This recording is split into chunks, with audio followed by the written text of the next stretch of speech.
মার্কিন আধিপত্যবাদ ও ইসরায়েলের বিরুদ্ধে দীর্ঘ ৩ যুগের লড়াই শেষে সমাপ্তি ঘটল এক মহাকালের। ১৯৮৯ সালে সর্বোচ্চ নেতার দায়িত্ব নেওয়ার পর ইরানকে পরিণত করেছেন মধ্যপ্রাচ্যের পরাশক্তিতে। দীর্ঘ শাসনামলে বিক্ষোভ আর পশ্চিমা নিষেধাজ্ঞা মোকাবেলা করেই সামলেছেন ইরানের শাসনভার।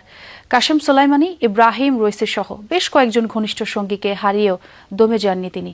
নানা চাপেও মাথা নত না করা খামেনিকে উৎখাতে ব্যর্থ হয়ে এবার তাকে হত্যাই করল ইসরায়েল ও যুক্তরাষ্ট্র।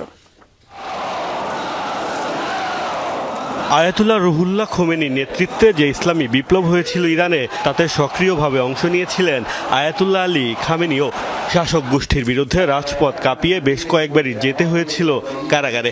১৯৭৯ সালে খোমেনি যখন ইরানের সর্বোচ্চ নেতা হন, তখন দেশটির রাজনীতিতে গুরুত্বপূর্ণ হয়ে ওঠেন খামেনিও। খামেনি উপপ্রধানমন্ত্রী থাকাকালীন বিপ্লবী গার্ড বাহিনী আইআরজিসি আরও শক্তিশালী হয়ে ওঠে। এরপর ১৯৮১ থেকে ৮৯ সাল পর্যন্ত সামলেছেন প্রেসিডেন্টের দায়িত্ব।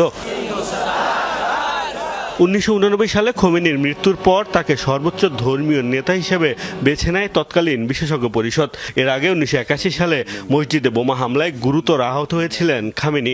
ওই হামলায় তার ডান হাত পক্ষাঘাতগ্রস্ত হয়ে পড়ে।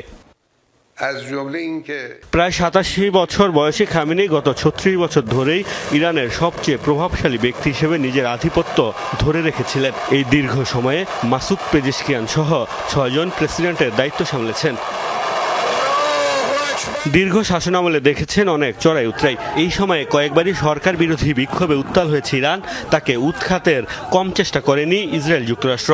গত জুনে তেল আবিবের সাথে সংঘাতেও জড়ায় দেশটি। প্রভাবশালী দুই দেশের চক্ষুশূল হয়েও বছরের পর বছর ধরে ইরানের সর্বোচ্চ নীতি নির্ধারক হিসেবে নিজের পদ অক্ষুণ্ণ রেখেছিলেন খামেনি।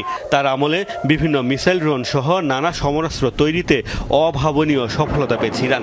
একাধিকবার ইরান মধ্যপ্রাচ্যের মার্কিন ঘাঁটিতে হামলাও চালিয়েছে। দীর্ঘ রাজনৈতিক জীবনে kudos force commander Kashem Soleimani ও সাবেক প্রেসিডেন্ট ইব্রাহিম রইসি সহ হারিয়েছেন বেশ কয়েকজন ঘনিষ্ঠ সহযোগীকে। এবার যেন তিনি যোগ দিলেন তাদের দলে। শনিবার ইসরায়েল ও যুক্তরাষ্ট্রের হামলায় অবসান ঘটল খামেনির দীর্ঘ রাজনৈতিক লড়াইয়ের। মোস্তফা মাহমুদ, যমুনা নিউজ।